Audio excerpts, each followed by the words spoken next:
Me advirtió el maestro Ricardo Sevilla que quería dejar la víbora chillando al exhibir la miseria de Raimundo Rivapalacio. Así como le acabo de mostrar la miseria de Pedro Ferriz de Con, hay que exhibir la miseria de Raimundo Rivapalacio, quien hoy escribe una columna contra Hugo López-Gatell y dice en Twitter: el futuro de Hugo López-Gatell será el desprecio y quizás la cárcel. Llegará el momento que tenga que rendir cuentas por haber renunciado a la ciencia para agradarle al presidente López Obrador y jugar a la política a costa de miles de vidas.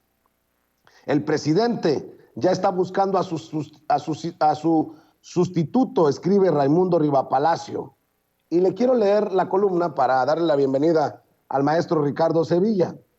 Dice en su columna El momento de Gatell: una persona que conoce hace tiempo a Hugo López-Gatell, el subsecretario de Salud, responsable de la estrategia para combatir la pandemia del coronavirus, dice que se lo puede imaginar perfectamente en las noches, viéndose al espejo lleno de incertidumbre sobre su futuro. ¿Tendrá uno?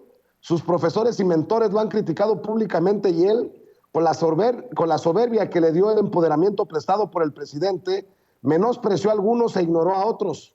López-Gatell escogió el camino de la política por encima del de la ciencia ante el encanto del poder, que en algún momento hace casi 2 años llevó a su equipo en pensar que podría ser el sucesor de Andrés Manuel López Obrador. López-Gatell ha sido un fusible quemado desde hace al menos 8 meses, pero el presidente se ha negado a sustituirlo porque considera que el impacto negativo será sobre él. No le preocupa a López Obrador el evidente desastre de la estrategia contra la pandemia, sino su imagen y la interpretación de que relevarlo sería aceptar que se equivocó. López Obrador nunca leyó en Marx que era dialéctico rectificar, aunque habría que aclarar que el presidente encontró en el subsecretario una caja de resonancia y que así como navegaron juntos en la misma lancha hacia la catarata, hubo otros momentos en los que simplemente ignoró sus recomendaciones. La última importante cuando a principios de diciembre le habló sobre la variante Omicron y sugirió medidas para evitar que llegara como la COVID-19 y sus variantes previas por las fronteras abiertas al mundo. López Obrador ni siquiera quiso escucharlo y atajó varias veces sin que pudiera terminar sus argumentos para decirle que ni pararía la actividad económica ni cerraría las fronteras. El resultado lo tenemos ahora.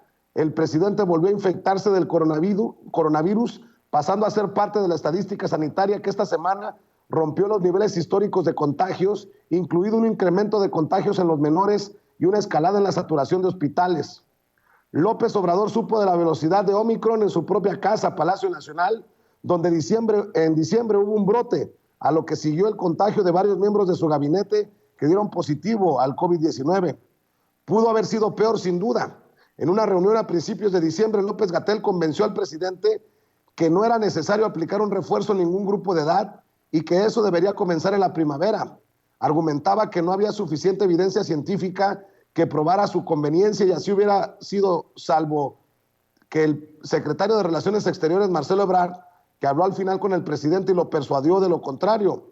El refuerzo ha ayudado a reducir la presión sobre el sistema de salud y a limitar las muertes. López-Gatell no ha sido un zar del coronavirus ambivalente, como pudiera sugerir su postura frente al tsunami que vio venir con Omicron. Ha sido un funcionario irresponsable sobre el cual ya existen denuncias penales por negligencia criminal que en estos momentos han podido ser frenadas y desestimadas en el Poder Judicial por la influencia del presidente sobre quienes mandan en esa rama del Estado mexicano. Pero nada es para siempre y López-Gatell terminará ante un ministerio público o una corte internacional para responder por sus sandeces, negligencias, mentiras y desinformación que probablemente provocó miles de muertes innecesarias por la mala estrategia que diseñó para contener la COVID-19. Sabían que estaban engañando a la nación. Cuando fue llamado a comparecer, su participación en el Senado fue el tema en una reunión en Palacio Nacional, donde al preguntarle si estaba preparado para enfrentar los cuestionamientos de la oposición, respondió que era mejor que se cancelara su comparecencia porque había información que contradecía por completo el discurso presidencial y desnudaba las deficiencias de la estrategia que se sustentó en consideraciones políticas, no científicas.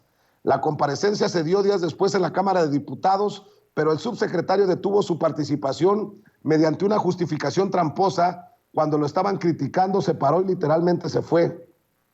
López-Gatell ha actuado con dolo sin importar tampoco, como tampoco le interesa al presidente la vida y la salud de los mexicanos. Hugo tuvo una gran oportunidad en sus manos y hacerle un gran servicio al país, pero lo desaprovechó. Recuerda a su amigo. Hubo un momento en el que le pudo decir al presidente no, eso no lo podemos hacer, pero se quedó callado. Después de eso ya era imposible que lo hiciera. El zar del coronavirus se convirtió en una caricatura de sí mismo, diciendo tonterías desde el punto de vista científico, como el que la fuerza moral del presidente lo hacía inmune a la COVID, errores con consecuencias letales por su larga oposición a las pruebas y a las vacunas, o la minimización de la pandemia. La desastrosa estrategia de López-Gatell, acomodada a los deseos y objetivos políticos del presidente, provocó que a finales de noviembre la Organización Mundial de la Salud sugirió al gobierno de México revisar la estrategia del subsecretario y pidió un extrañamiento por su posición ante las vacunas y el no uso de la mascarilla. López Obrador no le llamó la atención, pero aumentó su congelamiento y profundizó su distanciamiento. Públicamente era todo lo contrario. López Obrador hablaba bien de él en las mañaneras, aunque él al mismo tiempo le había apagado los reflectores y de alguna manera cortado la locuacidad.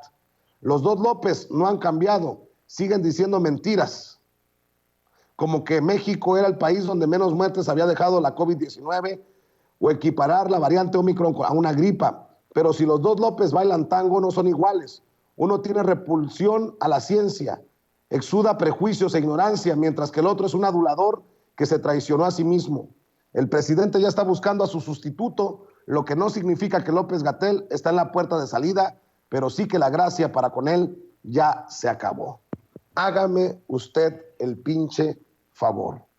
De un periodista que conoció a Genaro García Luna, por ejemplo, ¿no?